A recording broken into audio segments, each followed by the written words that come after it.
Oramos. Nuestro Padre bendito, Señor eterno y santo, Padre, te damos gracias.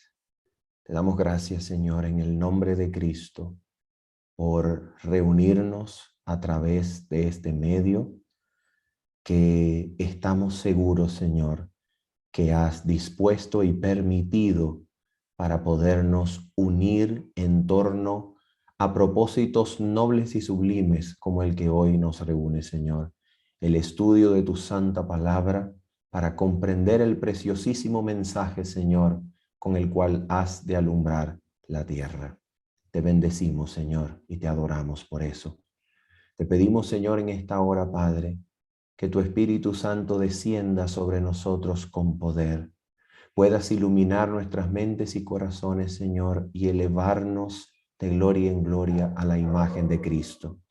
Te pedimos, Padre Santísimo, también por el pastor Arturo Quinteros, que está internado por causa de COVID en los Estados Unidos. Que tu Santo Espíritu, Señor, pueda hacerse presente en ese lugar y ser sanidad para él, Señor, restauración y poder para vida, Señor. Igualmente, Padre bendito, pedimos por la vida espiritual de los hijos de nuestros hermanos Carolina y Fernando, Andrés y Daniel, para que tu Santo Espíritu, Señor, pueda inquietarlos y elevarlos en su experiencia espiritual con Cristo por medio de tu gracia, Señor. De la misma manera pedimos, tal cual lo mencionó la hermana Evelyn, porque en nuestros corazones, Señor, haya amor real y genuino por nuestro prójimo y podamos crecer, Señor, amándonos como Cristo nos amó primero. Gracias, Señor, por habernos permitido reunir en esta hora para estudiar tu palabra, la cual desde ahora, Señor, abriremos, pidiéndote que nos acompañes con tu Santo Espíritu, para que podamos contemplar la gloria de Cristo en ella. En el nombre de Jesús lo pedimos y lo agradecemos. Amén. Amén. Muy bien, queridos amigos y hermanos. Es un placer nuevamente verlos, un placer acompañarlos. Un gran abrazo desde Mérida, Venezuela. Hoy veo que las comunicaciones nos jugaron una mala pasada, pero quisiera solamente confirmar, la hermana Romina que veo en pantalla, ¿es la hermana que hizo la pregunta el día de ayer? ¿Sí? Muy bien, perfecto. Entonces, bueno, es una bendición, hermana Romina, que usted nos acompañe, porque una de las razones por la cual consideramos pertinente y muy necesario realizar el estudio de hoy es precisamente por la pregunta que usted formuló el día de ayer. Porque usted tiene muchísima razón al preguntar eso. ¿Por qué razón? Porque cuando nosotros vamos al texto bíblico y nosotros nos situamos en Apocalipsis 14 y nosotros comprendemos la exposición maravillosa del triple mensaje angélico desde el mismo texto, una de las preguntas que puede surgirnos es si el mensaje del tercer ángel es la justificación por la fe. ¿Cómo puedo yo descubrir en lo que este ángel dice el mensaje de la justicia de Cristo, el mensaje de la justificación por la fe? Porque si nosotros somos honestos con el texto pareciera hablar de muchas cosas, pero no pareciera hablar de justificación por la fe, ¿cierto? Así parece. Porque cuando nosotros vamos al texto, vamos a abrir la Biblia, por favor, en Apocalipsis capítulo 14, y vamos a leer desde el versículo número 9. Aquí está el texto del mensaje del tercer ángel. Este es el texto.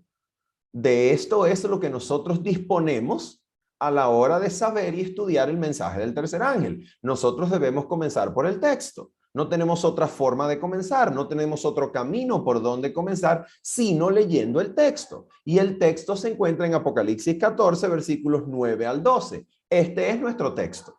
Este es el mensaje del tercer ángel. ¿Cómo nosotros podemos ver el mensaje de la justificación por la fe en este texto? Muy bien, vamos entonces a indagar en ello. Vamos a leer entonces Apocalipsis 14, versículo 9 en adelante. Leamos así, dice lo siguiente. Y el tercer ángel lo siguió diciendo a gran voz: si alguno adora a la bestia y a su imagen y recibe la marca en su frente o en su mano, vamos a hacer una pausa. Hagamos una pausa en este texto. Una pregunta. Con la finalidad de entender el versículo número 9, usted necesita haber leído ¿qué cosa? Usted necesita haber leído Apocalipsis 12, 13 y los primeros versículos del 14. ¿Por qué razón? Atención, ¿por qué? Porque el versículo 9 nos habla de una bestia que demanda adoración, ¿cierto? ¿Dónde se encuentra esa bestia que demanda adoración? Esa bestia se encuentra en el capítulo número 13, ¿cierto? Muy bien. ¿Cuál es esa bestia? La bestia que sube del mar, que se encuentra en los primeros 10 versículos del capítulo número 13. Apocalipsis 13, versículos 1 al 10. ¿Cierto? Es la bestia que tenía herida de espada, pero que fue sanada y vivió. ¿Cierto? Cierto. Muy bien. Sigamos leyendo. Versículo 9. Si alguno adora a la bestia y a su imagen, ¿dónde aparece esa imagen de la bestia? Esa imagen de la bestia aparece en Apocalipsis capítulo 13, desde el versículo número 11 en adelante. La bestia que sube de la tierra tiene como propósito principal producir señales y prodigios tan poderosos como hasta el punto de hacer descender fuego del cielo que engaña a los moradores de la tierra para que ellos se convenzan engañosamente de hacer una imagen a la bestia que tenía herida de espada y vivió, y levantan una imagen que luego se hace viva y luego puede perseguir exigiendo adoración para la bestia que tenía la herida de espada y vivió. Entonces, ¿dónde está la imagen de la bestia? Desde Apocalipsis 13, versículos 11 en adelante, se aparece la bestia que sube de la tierra, que tiene como propósito formar una imagen de la bestia anterior juntamente con el consenso de los moradores de la tierra. ¿Cierto? Cierto. Muy bien, seguimos adelante. Luego dice entonces, si alguno adora a la bestia y a su imagen, luego dice, y recibe la marca en su frente o en su mano. Oh, entonces, ¿dónde aparece esa marca? En Apocalipsis capítulo número 13, desde el versículo 11 en adelante, aparece que la imagen de la bestia ofrece una marca que se coloca en la frente o en la mano derecha. ¿Para qué? Para hacer distinción visible entre quienes les rinden lealtad a la bestia y a su imagen, garantizándoles el alimento, garantizándoles el funcionamiento correcto en la sociedad, porque pueden comprar y vender, pero mientras que aquellos que no reciben esta marca no pueden funcionar en sociedad, son perseguidos y amenazados con muerte, ni siquiera pueden comprar y vender si no tienen la marca en su mano o en su frente. ¿Se dan cuenta? Entonces, bien, la pregunta es, si queremos entender parte del mensaje del tercer ángel, de acuerdo con el versículo número 9, tenemos que comprender suficientemente el capítulo número 12 y 13 del libro del Apocalipsis para entender el versículo 9 del capítulo 14, ¿cierto? La primera parte del mensaje. Muy bien, sigamos entonces avanzando. Ok, noten esto. Versículo número 10. Atención, dice, si alguno entonces hace esto, si alguno adora y recibe la marca, ahora el versículo 10 nos dice, él también beberá del vino de la ira de Dios, que ha sido vaciado puro en el cáliz de su ira, y será atormentado con fuego y azufre delante del Cordero, delante de los santos ángeles y del Cordero. Y el humo de su tormento sube por los siglos de los siglos, y no tienen reposo de día ni de noche los que adoran a la bestia y a su imagen, ni nadie que reciba la marca de su nombre. Ok, atención con esto. para comprender el versículo número 10, si usted retrocede en el libro de Apocalipsis, usted no encuentra eso.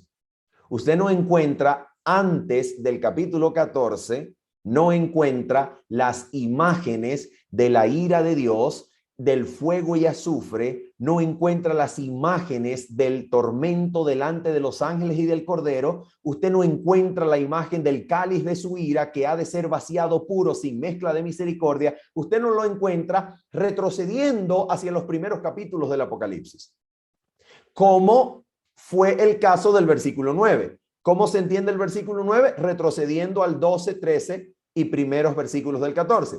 Pero si usted quiere entender el versículo 10, ahora usted tiene que mirar hacia adelante. Usted tiene que mirar a partir del capítulo 14 en adelante. Ok, vamos a hacer la primera pregunta. A ver, primera pregunta que le vamos a hacer al versículo 10 para poder interpretarlo. Primera pregunta que le hacemos. Número 1, ¿qué significa la ira de Dios vaciada pura en el cáliz de su ira? ¿Qué significa esa ira? Segunda pregunta que le vamos a hacer al versículo 10. Segunda pregunta que le hacemos al versículo 10. Luego de preguntarle qué significa esa ira, ahora le vamos a preguntar qué relación existe entre la ira y el fuego y el azufre. ¿Ok? Segunda pregunta que le hacemos al texto. Ok, vamos entonces hacia adelante en el libro de Apocalipsis para lograr responder esas preguntas. ¿Hacia dónde miramos por primera vez? Vamos por favor a mirar en el versículo número 1 del capítulo número 15 y luego en el capítulo número 16, versículo 1. A ver, vamos a mirar. Apocalipsis 15, versículo 1. Vi en el cielo otra señal, grande y admirable. 7 ángeles que tenían, ¿qué cosa tenían los ángeles? Las 7 plagas postreras. ¿Por qué? Porque en ellas se consumaba, ¿qué cosa? La ira de Dios. Ahora miren el versículo, atención, versículo número 2 en adelante, de Apocalipsis capítulo 15. Vi también como un mar de vidrio mezclado con fuego y a los que habían alcanzado la victoria sobre la bestia y su imagen y su marca y el número de su nombre, en pie sobre el mar de vidrio con las arpas de Dios. ¿Se dan cuenta? Versículo número 7 del capítulo 15. Y uno de los 4 seres vivientes dio a los 7 ángeles 7, ¿qué cosa dice? 7 copas de oro. Pregunto, ¿existe una relación entre cáliz y copa? Sí, existe una relación entre cáliz y copa, ¿cierto? Muy bien. ¿Qué tienen esas copas del versículo 7? Llenas de la ira de Dios que vive por los siglos de los siglos. Versículo número 8. Y el templo se llenó de humo por la gloria de Dios y por su poder, y nadie podía entrar en el templo hasta que se hubiesen cumplido las 7 plagas de los 7 ángeles. Pregunto, de acuerdo con el capítulo número 15, la ira de Dios se encuentra consumada y representada por medio de qué símbolo en el libro de Apocalipsis. La ira de Dios se encuentra representada por el derramamiento de las plagas postreras que como cáliz o copas son vaciadas hacia los que no lograron vencer a la bestia y a su imagen. ¿Cierto? Ahora noten esto. Esto es muy importante lo que vamos a decir. ¿Por qué razón en el capítulo 15 se presenta el cierre del templo de Dios en el cielo para que nadie pueda entrar? ¿Por qué razón, hermanos? La razón por la cual se presenta el cierre del templo en el versículo número 8 para que nadie pueda entrar es para indicarnos, queridos hermanos, que la ira de Dios es derramada solamente cuando termina el ministerio intercesor de Cristo en el templo celestial. Una vez que termina el ministerio intercesor de Cristo en el templo, porque hermanos, el templo se está cerrando en Apocalipsis 15:8 para que nadie más entre. Cuando termine el ministerio del templo, cuando termine el ministerio de intercesión de Cristo, ¿qué es lo único que resta? Resta, cuando la misericordia ya no intercede más por la raza culpable, resta que la ira de Dios sea derramada en las plagas postreras. ¿Ok? Muy bien. Ahora entonces vamos a mirar el versículo número 1 del capítulo 16. Dice el capítulo 16, versículo 1. Oí una gran voz que decía desde el templo a los 7 ángeles: id y derramad sobre la tierra las 7 copas de la ira de Dios.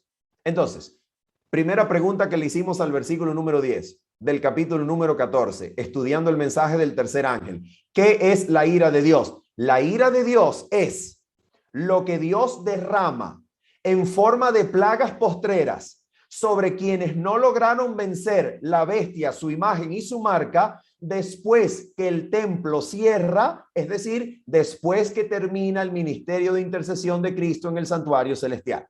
Cuando la intercesión de Cristo ya no presenta sus méritos en favor de la raza culpable y el templo cierra su obra y la mediación termina y cesa y la gracia se acaba, entonces Dios derrama su ira en forma de plagas postreras. ¿Ok? Muy bien.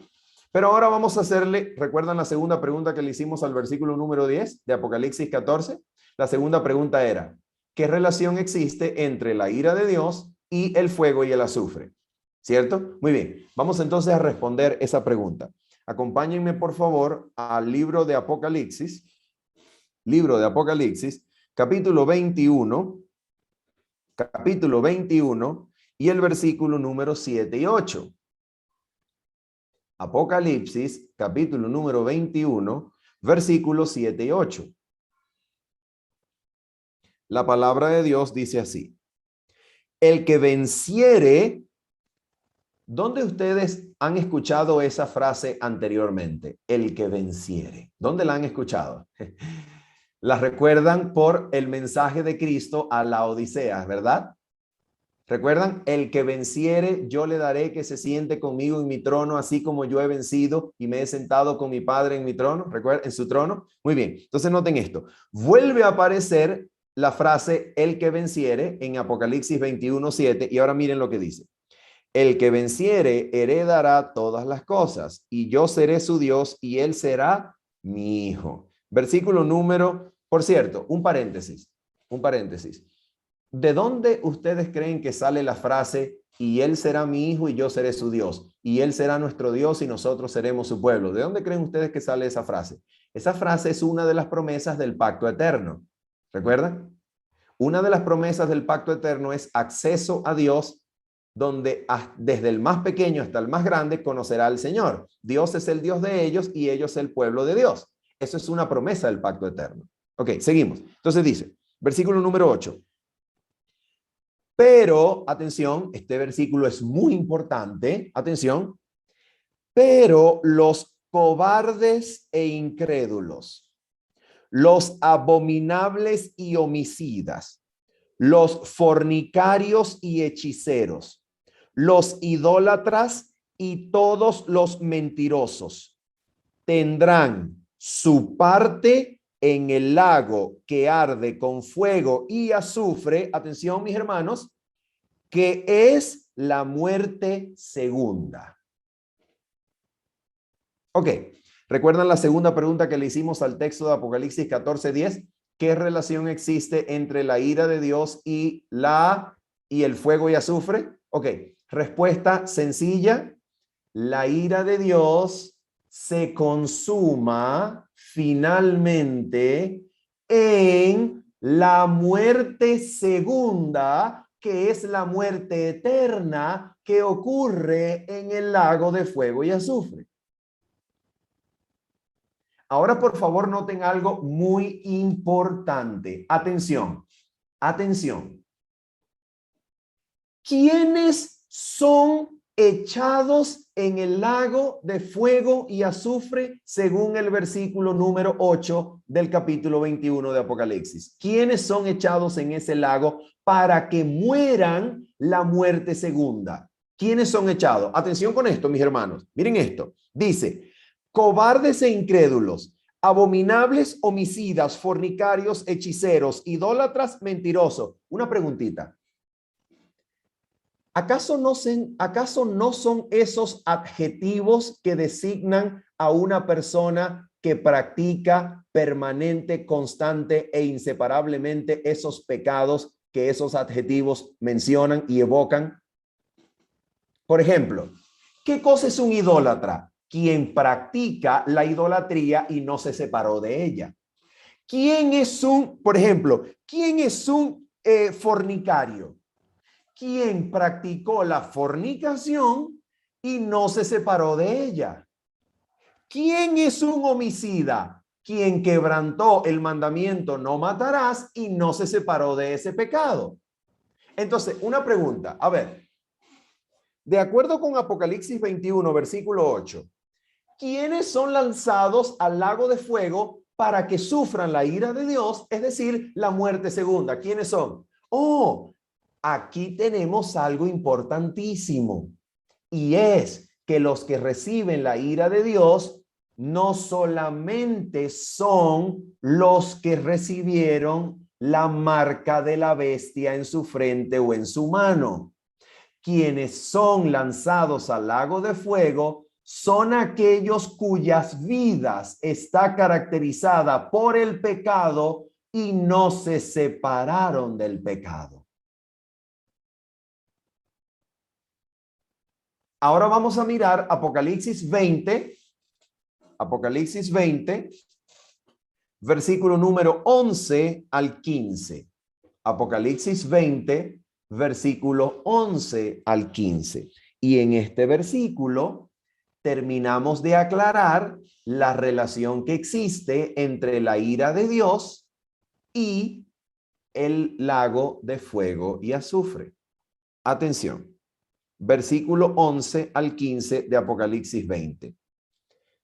Y vi un gran trono blanco y al que estaba sentado en él, de delante del cual huyeron la tierra y el cielo, y ningún lugar se encontró para ellos. Y vi a los muertos, grandes y pequeños, de pie ante Dios, y los libros fueron abiertos, y otro libro fue abierto, el cual es el libro de la vida. Atención. Y fueron juzgados los muertos por las cosas que estaban escritas en los libros, según sus obras. Pregunto, ¿el juicio que se realiza acá es un juicio según las obras que están escritas en los libros, sí o no? Absolutamente sí. Y ahora noten esto. Dice así. Versículo 13. Y el mar entregó los muertos que había en él, y la muerte y el Hades entregaron los muertos que había en ellos, y fueron juzgados cada uno según sus obras. Ahora viene lo interesante. Atención. Y la muerte y el Hades fueron lanzados al lago de fuego. Esta es la muerte segunda, como lo habíamos leído en los versículos del capítulo 21. Y ahora mira lo que dice el 15.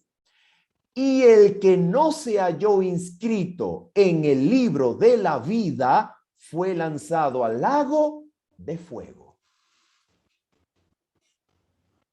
Entonces, pregunto, ¿quiénes son los que reciben y experimentan la ira de Dios de la cual habla Apocalipsis capítulo 14, versículo 10 en el mensaje del tercer ángel? ¿Quiénes experimentan la ira de Dios? ¿Solamente los que adoraron la bestia y recibieron la marca en su frente o en su mano? ¿O quiénes son los que reciben la ira de Dios? ¿También los que no se separaron del pecado? ¿También los que no se hallaron inscritos en el libro de la vida? ¿Sí o no? ¿O sí? ¿O sí? Y entonces aquí viene la pregunta, mis queridos hermanos. Vamos a regresarnos a Apocalipsis 14. Ya leímos el versículo número 9, leímos el versículo 10 y 11, y ahora vamos a leer el versículo número 12. Vamos a leer el versículo número 12. Apocalipsis 14, versículo número 12. Mira lo que dice así. Aquí está la paciencia de los santos, los que guardan los mandamientos de Dios y la fe de Jesús. Aquí viene la pregunta que pone todo en su lugar. Atención. De acuerdo con el mensaje del tercer ángel, ¿quién experimenta y recibe la ira de Dios? De acuerdo con el mensaje del tercer ángel, la ira de Dios la experimentan aquellos que adoren a la bestia y a su imagen y reciban la marca en su frente o en su mano. ¿Cierto? Cierto. De acuerdo con el libro de Apocalipsis, cuando estudiamos la relación que existe entre la ira de Dios y el lago de fuego y azufre, encontramos que quienes son lanzados al lago de fuego para sufrir la ira de Dios, es decir, para morir la muerte segunda, no solamente son los que adoren a la bestia y a su imagen y reciban la marca en su frente o en su mano, sino que los que reciben la ira de Dios son todos aquellos que no se separaron nunca del pecado y cuando el juicio revisó sus obras, los encontró faltos, no los encontró escritos en el libro de la vida y por tanto fueron echados para sufrir la ira de Dios, que es la muerte segunda. Y les hago una pregunta. Los que aparecen en el versículo 12, como guardando los mandamientos y teniendo la fe de Jesús, ¿reciben ellos la ira de Dios?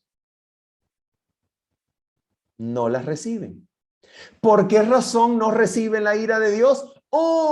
No la reciben porque cuando revisaron sus obras en el juicio, los hallaron guardadores de los mandamientos y la fe de Jesús. ¿Se da cuenta? Entonces la pregunta es, queridos hermanos, y especialmente nuestra hermana Romina, ¿podemos nosotros resumir el mensaje del tercer ángel como una advertencia que nos advierte sobre el peligro mortal y eterno de recibir y experimentar la ira de Dios? ¿Sí o no? Sí.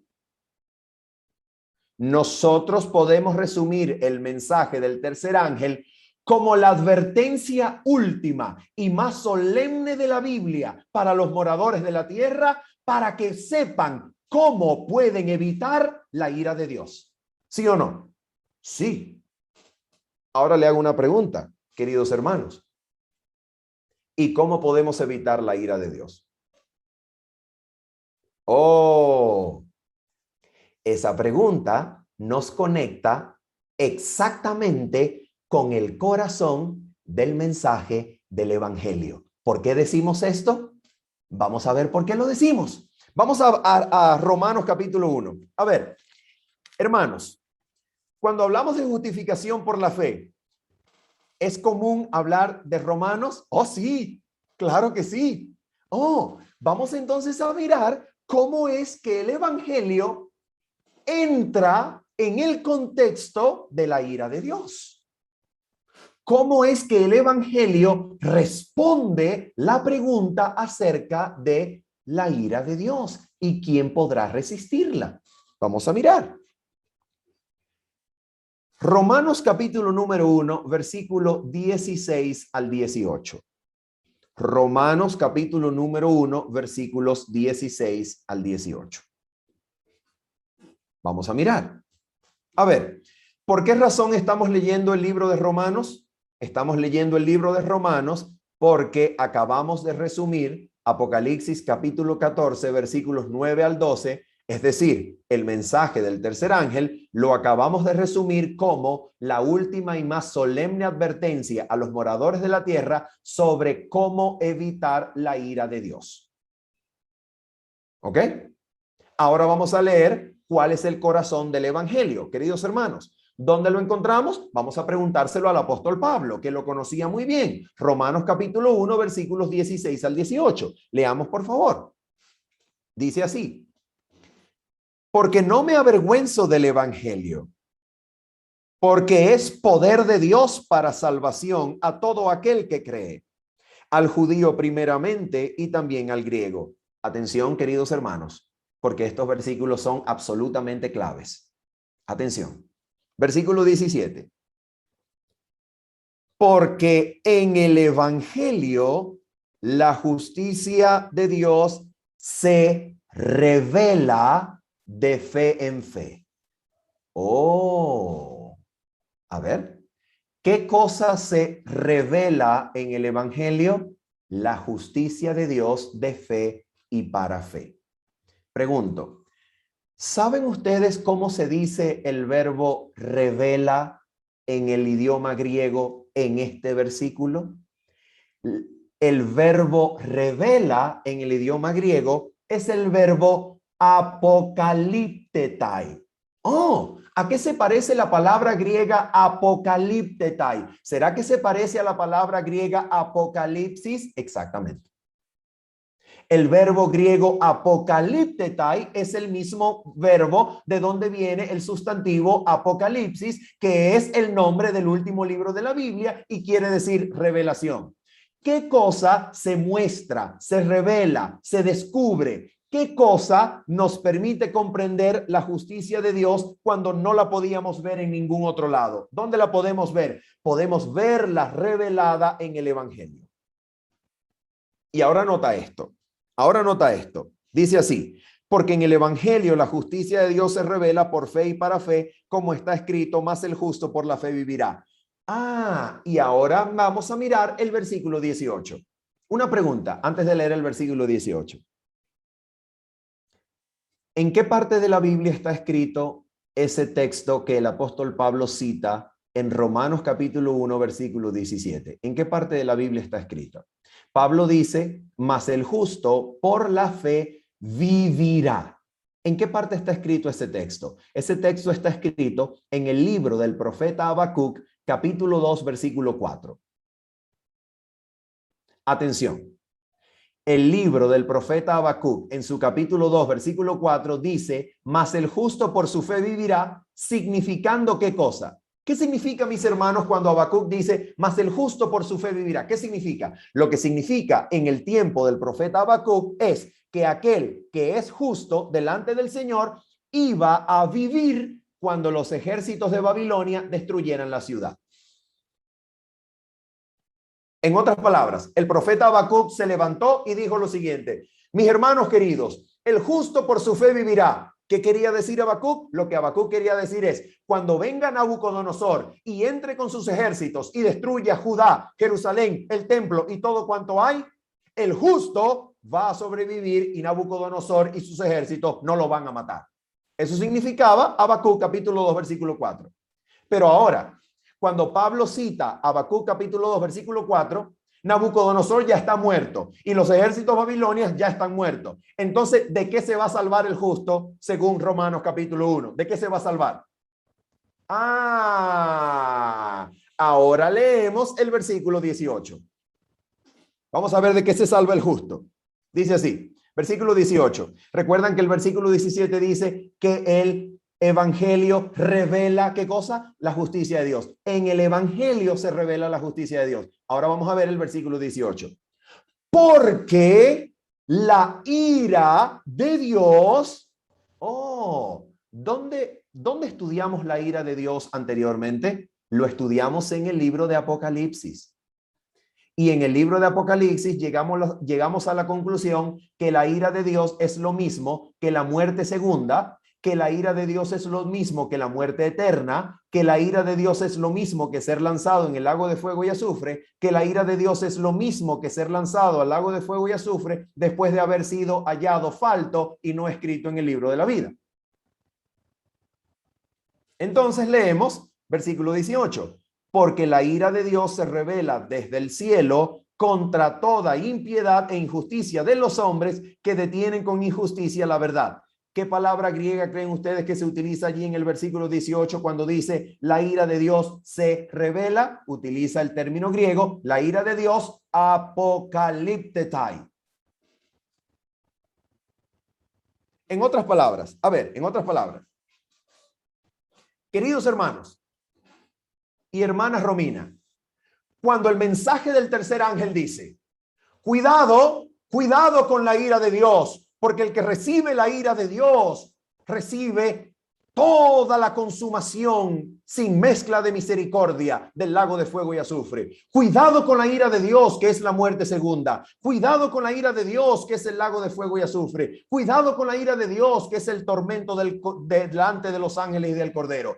¿Qué está diciendo el mensaje del tercer ángel? El mensaje del tercer ángel está diciendo, si quieren escapar de la ira de Dios, la única forma de hacerlo es que reciban la justicia que se revela en el evangelio.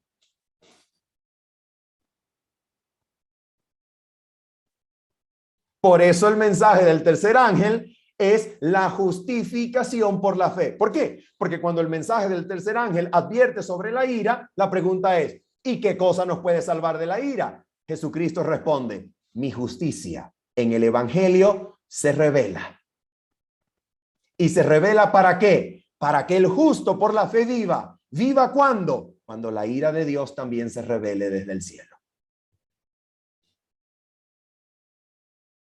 Y así nosotros entendemos, así nosotros podemos entender, queridos hermanos, cómo es que a la mensajera del Señor se le ocurrió decir que el mensaje del tercer ángel es la justificación por la fe. Y uno dice, un momento, ya va, un momento. ¿Cómo es que el mensaje del tercer ángel es la justificación por la fe? Si cuando yo escucho hablar al mensaje del tercer ángel, lo que el ángel me dice es, cuidado con la ira de Dios. Oh, pero cuando el mensaje del tercer ángel me dice eso, inmediatamente finaliza el versículo 12 y me dice, aquí está la paciencia de los santos, los que guardan los mandamientos y la fe de Jesús. Y yo me pregunto, los que guardan los mandamientos de Dios y tienen la fe de Jesús, ¿reciben la ira de Dios que el mensaje del ángel advierte? No las reciben. ¿Por qué no las reciben?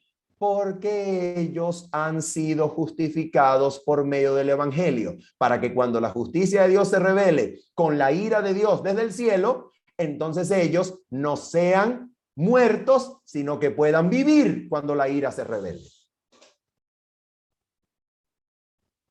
Y entonces aquí, como decimos en Venezuela, aquí podemos poner juntos los cables que parecían sueltos. Ahora los cables están juntos y ahora entendemos que el evangelio es lo que es porque promete salvación de la ira de Dios sobre el pecado. Una pregunta antes de seguir adelante. ¿Ustedes creen que Dios es bueno? Sí, ¿verdad? Claro que sí. Segunda pregunta. ¿Ustedes creen que si Dios es bueno, Dios debe odiar con fuerza de muerte el pecado y su práctica? ¿Ustedes creen que si Dios es bueno, debe odiar con fuerza de muerte a los que adulteran, a los que trafican niños y damas inocentes, a los que cometen asesinatos, a los que son infieles? ¿Ustedes creen que Dios puede, si es bueno, odiar el pecado con fuerza de muerte? Claro que sí. Porque la única forma en que Dios sea bueno es que Dios odie con fuerza de muerte aquello que mata y destruye al universo. Pero atención con esto. Ese Dios bueno es tan bueno que a pesar de odiar con fuerza de muerte al pecado, ama con un amor más fuerte que la muerte al pecador. Y por esa razón está dispuesto a morir en lugar del pecador para matar con su muerte el pecado y librar al pecador de su práctica, para que habiéndolo separado del pecado pueda salvarlo, librándolo del pecado con un amor que es más fuerte que la muerte. Entonces, la pregunta es, ¿qué es el evangelio? De acuerdo con el versículo que acabamos de leer en Romanos capítulo 1, versículos 16 al 18, el evangelio es la manifestación del poder de Dios que salva al justo cuando la ira de Dios se revela. En otras palabras, el evangelio es el poder de Dios para salvar. ¿Salvar de qué? Salvar de la ira de Dios sobre el pecado. A ver, una pregunta. Si yo lo llamo a usted alrededor de las 2 o 3 de la madrugada, 2 o 3 de la madrugada, y yo lo llamo, y usted contesta el teléfono, y lo primero que usted escucha al otro lado de la bocina es que yo le digo, hermano mío, me salvé, me acabo de salvar. Una pregunta, ¿qué es exactamente lo primero que usted pregunta? ¿De qué? ¿Qué pasó? ¿De qué te salvaste? Le doy otra ilustración, Cuando yo tenía 19 años de edad, yo tuve la oportunidad de ser colportor en los Estados Unidos de América. Y colporté en el estado de Nueva Jersey. Y allí en el estado de Nueva Jersey, cerca de donde era la casa de los colportores, en ese lugar había una universidad en donde ofrecían clases de inglés. Y yo quería aprender inglés, así que fui a estudiar inglés. Pero luego me enteré que la universidad, por el mismo costo de las clases de inglés, ofrecía cursos que reconocían otras universidades.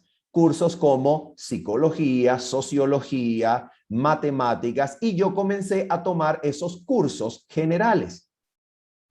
Y en una de esas materias, mi profesor de sociología me invitó a su oficina. Y en la oficina, él quería saber por qué razón en el mundo yo era cristiano. Porque él era un judío ateo que odiaba la religión. Y entonces él me dijo, ¿por qué tú eres cristiano? Y yo le dije, yo soy cristiano porque Jesucristo me salvó. ¿Qué fue lo primero que él me preguntó cuando yo le dije eso? Él me dijo esto en un tono burlesco y ofensivo. Me dijo, ¿acaso te estabas ahogando cuando Jesucristo apareció y te salvó? Entonces noten esto. Si nosotros los creyentes predicamos la salvación en Cristo, nosotros debemos saber de qué cosa se salva el que se salva en Cristo. ¿De qué cosa se salva el que se salva en Cristo? Se salva de la ira que Dios revela sobre el pecado. Queridos hermanos, déjenme decirles algo.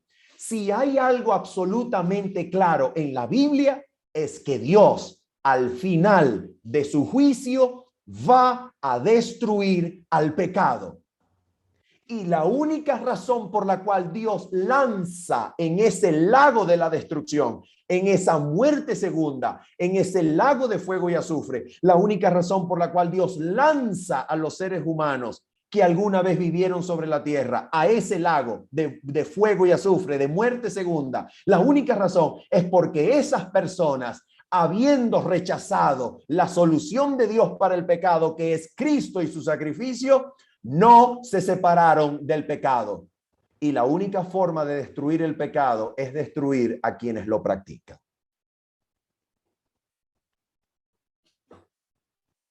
Porque el pecado no es un virus que anda en el aire. El pecado no es un movimiento de las mareas de los tiempos. El pecado no es una onda social. El pecado no es una emisión radioeléctrica que colma y carga el universo con energías positivas o negativas. No, el pecado es la transgresión de la ley y solamente una cabeza libre, moral, una cabeza inteligente, una conciencia moral puede practicar el pecado. Y una cabeza inteligente moral es lo que el ser humano es. El ser humano es, a diferencia de todas las criaturas que existen en la tierra, una cosa moral libre. El ser humano es una conciencia moral libre. Y cuando el ser humano en su conciencia moral libre transgrede la ley de Dios, comete pecado. Para destruir el pecado, Dios tendrá que destruir a quienes lo practican sin separarse de él.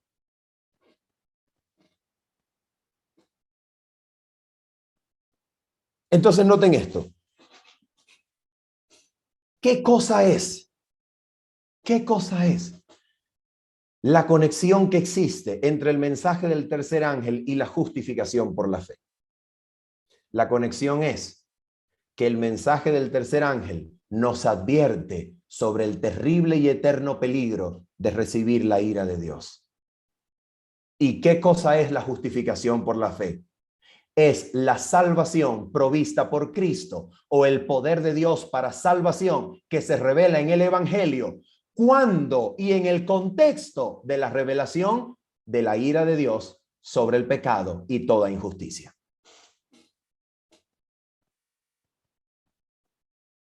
Muy bien, así que ahora vamos a hacer una última pregunta para culminar nuestra reunión de hoy. Una última pregunta.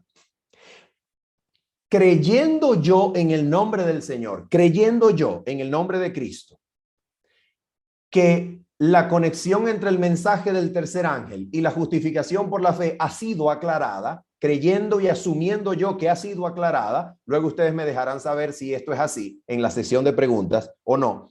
Creyendo yo que esta conexión ha sido aclarada, entonces vamos a hacerle a Romanos la última pregunta. Vamos a hacerle al libro de Romanos la última pregunta. ¿Ok?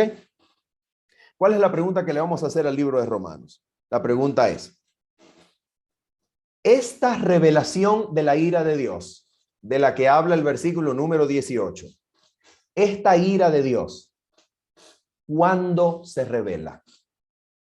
¿Cuándo se revela esta ira de Dios?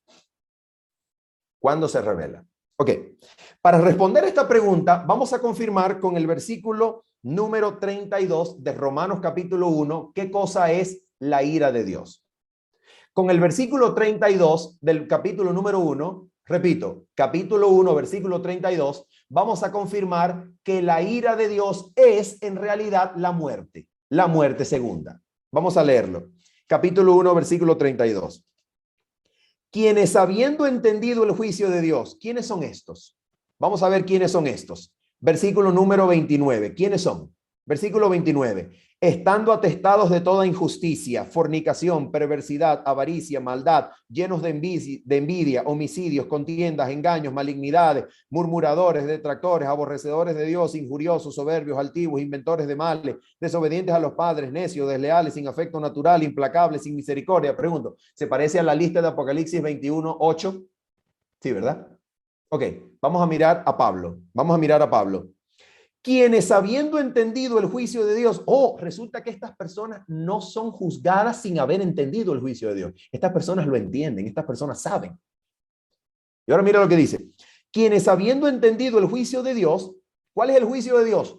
Atención, hermanos, después de esta coma, va a venir una cláusula explicativa, es decir, es una cláusula apositiva que define y nos da detalles de lo que anteriormente se dijo. A ver, quienes habiendo entendido el juicio de Dios, que los que practican tales cosas son dignos de muerte. A ver, ¿cuál es el juicio de Dios? El juicio de Dios es que los que practican estos pecados son dignos ¿de qué? De muerte. Eso es exactamente lo que enseña Apocalipsis. Quienes son fornicarios, infieles, aborrecedores de lo bueno, todo eso son dignos ¿de qué? Son dignos de ser lanzados al lago de fuego y azufre. ¿Dónde se comprueba que son dignos de ser lanzados al lago de fuego y azufre? Según el capítulo 20 de Apocalipsis, eso se comprueba en el juicio que revisa sus obras en los libros. ¿Y qué se halla? Se encuentra y se halla que ellos no están escritos en la vida, por lo tanto su parte es en la muerte. ¿Por qué su parte es en la muerte? Porque ellos, entendiendo el juicio de Dios, ¿cuál es el juicio de Dios? Que son dignos de muerte. ¿Qué hicieron? No solo las hacen, no solo las practican, sino que también se complacen con los que las practican. Ok, entonces vamos ahora sí a hacerle la última pregunta a Romanos. Romanos 2. ¿Cuál era la pregunta? ¿Dónde y cuándo se revela la ira de Dios, que es la muerte segunda? ¿Dónde y cuándo se revela? Vamos a preguntárselo a Romanos.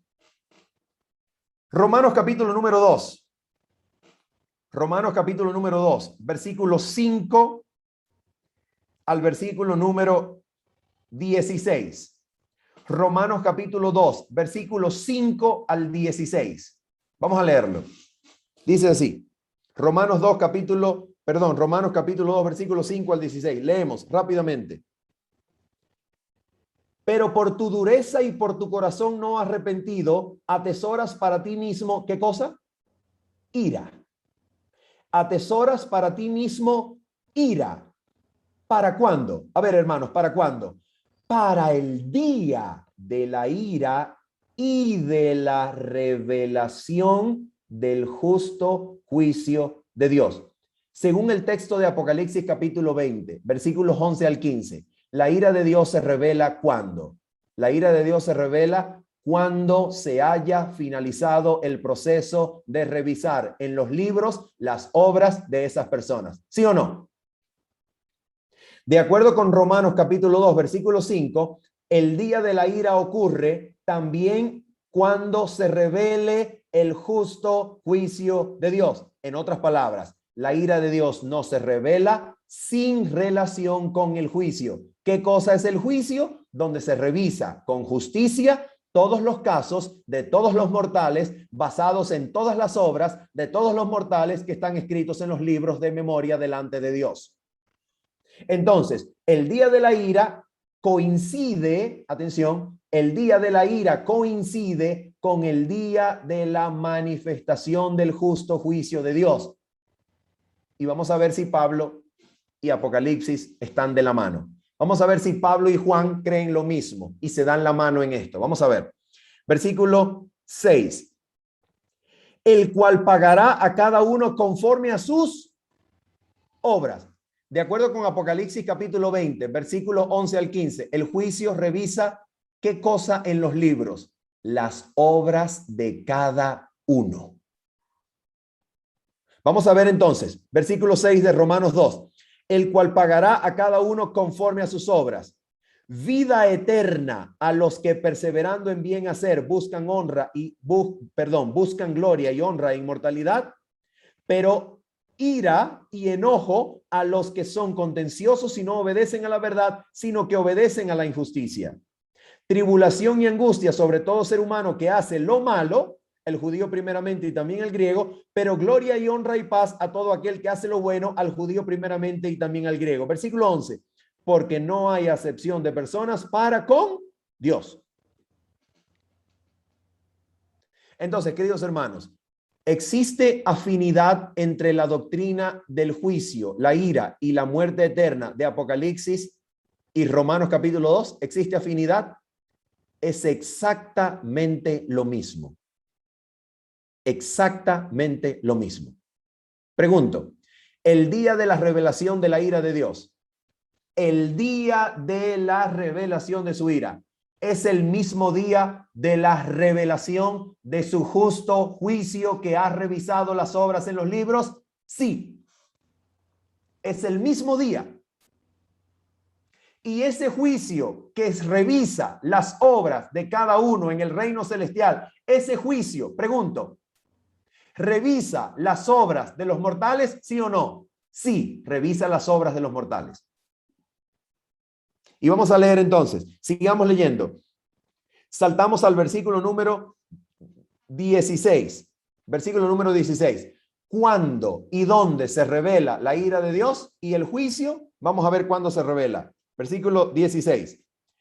En el día en que Dios juzgará por medio de Jesucristo los secretos de los hombres conforme a mi evangelio. Pregunto, queridos hermanos, ¿el evangelio excluye el juicio que revisa las obras escritas en los libros? ¿Sí o no? ¿El evangelio excluye el juicio? ¿El evangelio elimina el juicio? ¿El evangelio refuta el juicio? ¿El evangelio hace innecesario el juicio? No. ¿Qué dice el versículo 16? El versículo 16 dice, en el día en que Dios juzgará por medio de Jesucristo los secretos de los hombres conforme a mí, ¿qué? Evangelio. Entonces, de acuerdo con el evangelio que se nos expone en Romanos, el evangelio concluye y finaliza cuando en el día del juicio Dios revela su justicia y revela ¿qué cosa? Su decisión de vida o de muerte conforme a lo que está escrito en los libros, conforme a las obras de los mortales. El evangelio de Jesucristo está en total y completa armonía con el mensaje que advierte sobre la hora de su juicio, sobre la hora de la necesidad de temer a Dios y darle gloria, porque la hora de su juicio ha llegado. El evangelio no excluye el juicio. El evangelio y el juicio son exactamente concordantes, son exactamente dependientes. ¿Por qué razón? Finalizamos con esto. Porque el juicio tiene como función verificar, mostrar, demostrar, comprobar, testificar la eficacia del evangelio para librar a los hombres del pecado, que es el responsable de echar otros seres humanos a la muerte segunda.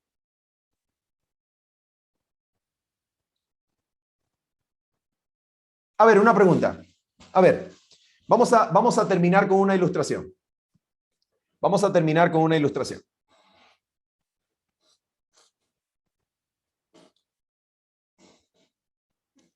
Resulta que Jesucristo viene y los muertos resucitan. ¡Wow! Bendita resurrección. Glorioso momento. Día glorioso, maravilloso. Cristo aparece en las nubes de los cielos y los ángeles comienzan a elevarnos para recibir al Señor en gloria. Y mientras los ángeles nos elevan para recibir al Señor en gloria, por allá, a kilómetros de distancia, observamos el rostro radiante, justo, hermoso, feliz y gozoso de Esteban, que contempla a Cristo que lo ha resucitado para llevarlo con él en gloria. De repente el rostro de Esteban manifiesta una sensación de extrañez.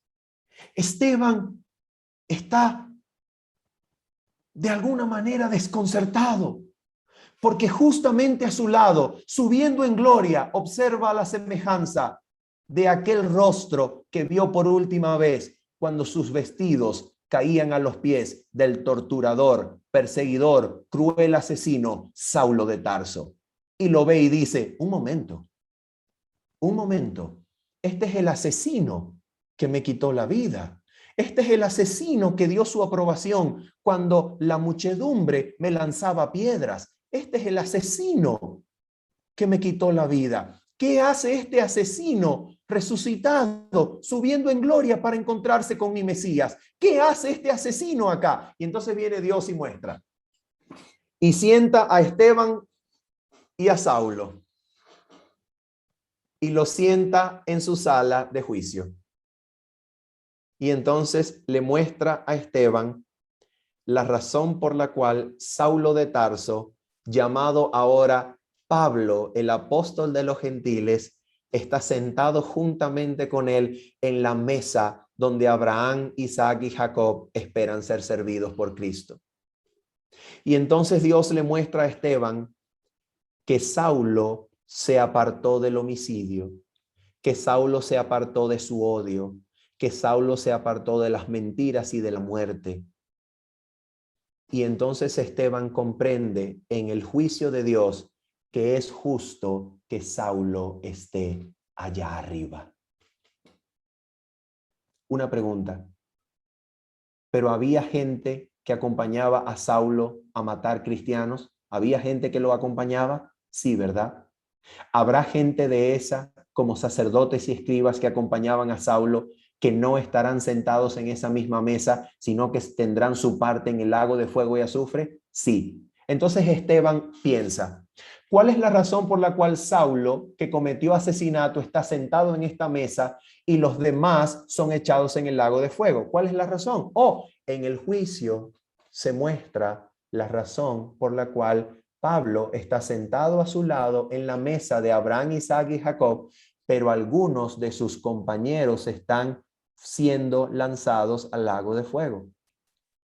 ¿Y cuál es la razón? Sencilla y simple. El juicio confirma que el evangelio fue suficientemente poderoso en Pablo para apartarlo del asesinato y la muerte, pero el evangelio no apartó de la muerte a los compañeros de Pablo. ¿Y por qué no los apartó? ¿Porque no tenía poder para apartarlos? No. Los apartó porque el juicio mostrará que ante la cruz y su manifestación de amor, los unos cayeron rendidos en amor y en arrepentimiento, pero los otros las rechazaron y tuvieron esa bendita sangre como inmunda. El juicio muestra cuán eficaz es el evangelio para apartarnos del pecado, exaltando la gracia de Cristo y mostrando que Dios siempre tuvo y tiene y tendrá la razón. Siempre.